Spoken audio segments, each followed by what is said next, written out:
Survivor Series is this weekend, one of the big four for WWE, and it's not just any Survivor Series, it is WarGames. Let's get into the predictions. So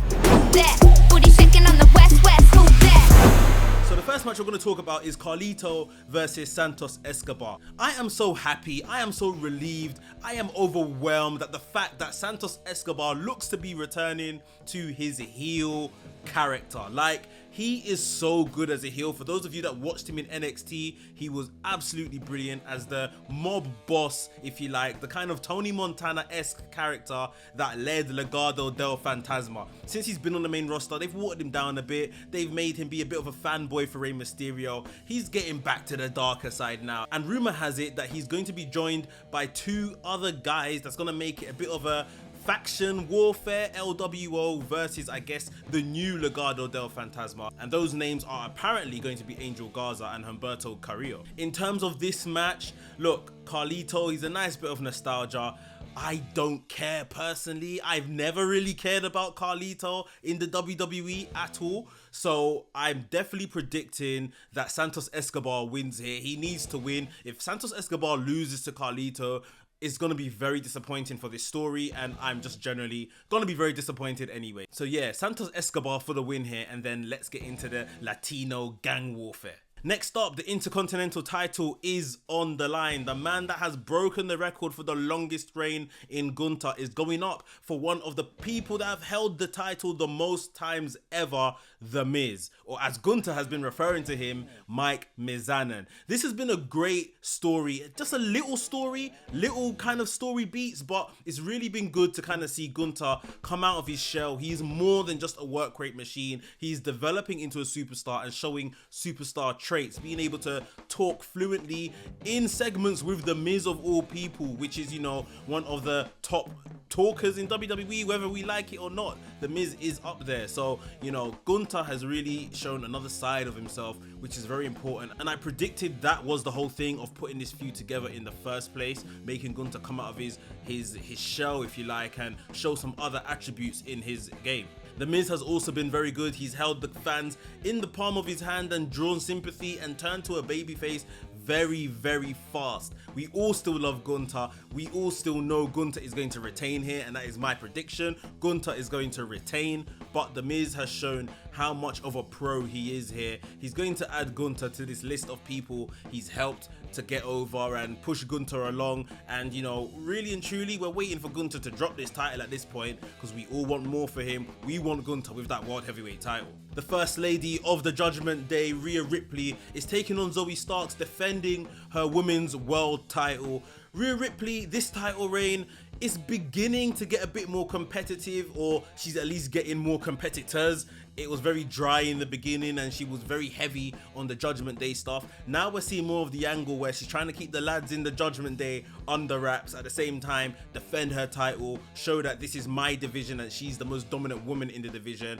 And Zoe Starks, man, she's been very, very good. I've been a big fan of Zoe Starks since NXT. If you've been a long time person on this channel, subscriber, you know I've liked Zoe Starks from very, very early. Zoe Starks had a great introduction to the main roster through the Trish Stratus and Becky Lynch stuff, and now we can see she's off on her own. She's still very competitive. She puts on great matches. She's the #1 contender for the Women's World title.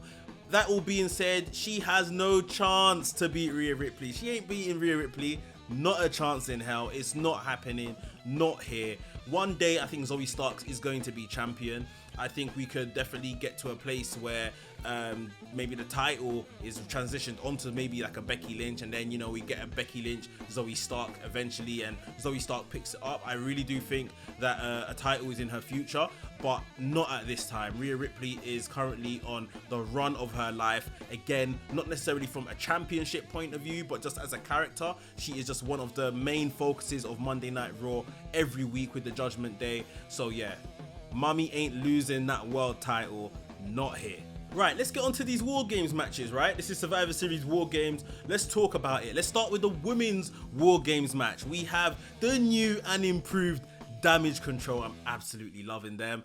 And they are taking on Bianca Belair, Charlotte Flair, Shotzi, and Becky Lynch. Becky Lynch and Charlotte Flair seemingly burying the hatchet, coming together for the joint cause of taking out Damage Control. I can't help but think Bayley is going to be a key person in this match. Whether she is going to be the one that costs Damage Control here or something's going to be not quite right, the story is going to revolve around Bayley. That's what they've been telling on TV. Is Bayley going to be the weak link? Are they looking for reasons to push Bayley out of Damage Control?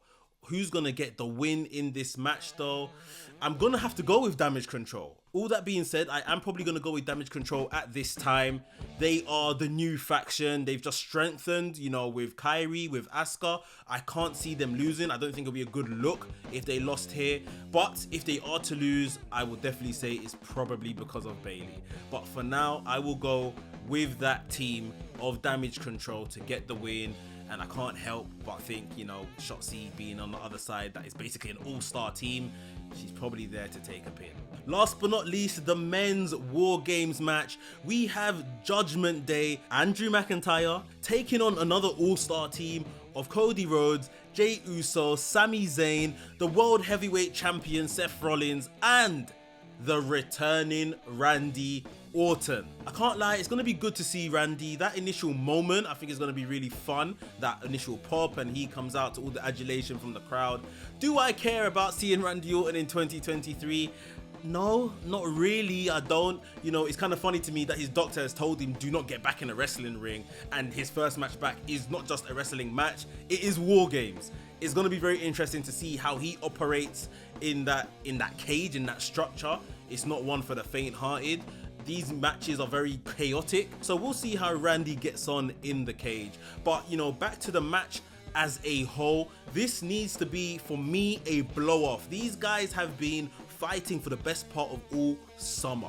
Some of these guys involved all summer, they've been at it. So we're at a point now where I need to see a conclusion to this feud as a whole. And for me, Judgment Day. Give Judgment Day the win.